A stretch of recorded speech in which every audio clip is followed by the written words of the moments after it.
ఇక్కడ కనిపిస్తోంది కరీంనగర్ జిల్లా రేకుర్తి గ్రామంలోని శ్రీ లక్ష్మీ నరసింహస్వామి ఆలయం. చుట్టూ పచ్చటి వాతావరణం, ఎటు చూసినా పంట పొలాలు.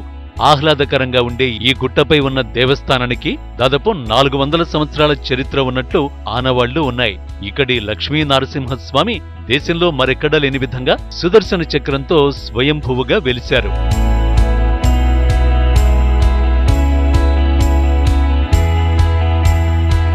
గతంలో ఈ ప్రదేశం పెద్ద తీర్థంగా విరాజిల్లినట్టు ఆధారాలు ఉన్నాయంటున్నారు స్థానికులు.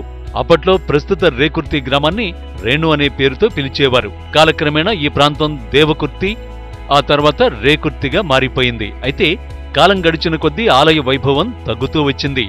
నిజాం పరిపాలనలో ఈ దేవాలయం పూర్తిగా నిర్లక్ష్యానికి గురైంది.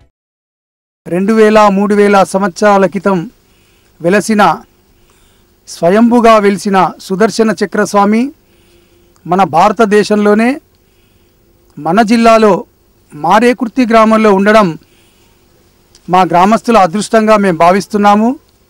కాబట్టి ఈ దేవస్థానాన్ని అభివృద్ధి ప్రదంలో తీసుకొచ్చి మన తెలంగాణ రాష్ట్రంలోనే ఈ సుదర్శన చక్ర స్వామిని, స్వయంభుగా వెలిసిన స్వామిని మనం కొలుచుకొని మన కోరికలు తీర్చుకొని మనమందరం కూడా సుఖశాంతులతో ఉండి వర్ధిల్లాలని మేమందరము కోరుకుంటున్నాము. ఆ తర్వాతి క్రమంలో మూల విగ్రహానికి నీడను ఏర్పాటు చేసుకున్న స్థానికులు అప్పటి నుంచి చిన్నగా పూజలు చేస్తూ వస్తున్నారు.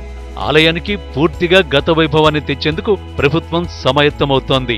దీంతో గ్రామస్తులు ఆనందాన్ని వ్యక్తం చేస్తున్నారు. ఇక్కడ మన లక్ష్మీనరసింహ స్వామి స్వయంగా వెలిసింది. తర్వాత ఈ మధ్యకాలంలో భక్తులు అధిక సంఖ్యలో వస్తున్నారు కాబట్టి ఇక్కడ సౌకర్యాలు లేనందువలన వాళ్ళు కొద్దిగా బాధపడుతున్నారు.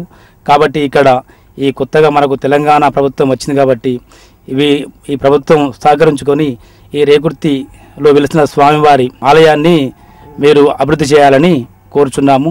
100 ఏళ్ల నుండి నిర్లక్ష్యంతో కొట్టుమిటాడుతున్న ఈ దేవాలయ వైభవాన్ని తిరిగి తెచ్చేందుకు ప్రభుత్వం అడుగులు వేసింది. ఇప్పటికే 50 లక్షలతో పనులు ప్రారంభించారు. ఆలయ రోడ్డు నిర్మాణ పనులను స్థానిక ఎమ్మెల్యే గంగుల కమలాకర్ ప్రారంభించారు. ఇక ఆలయ గర్భగుడిని విశాలంగా మార్చేందుకు ప్రణాళికలు సిద్ధం చేశారు.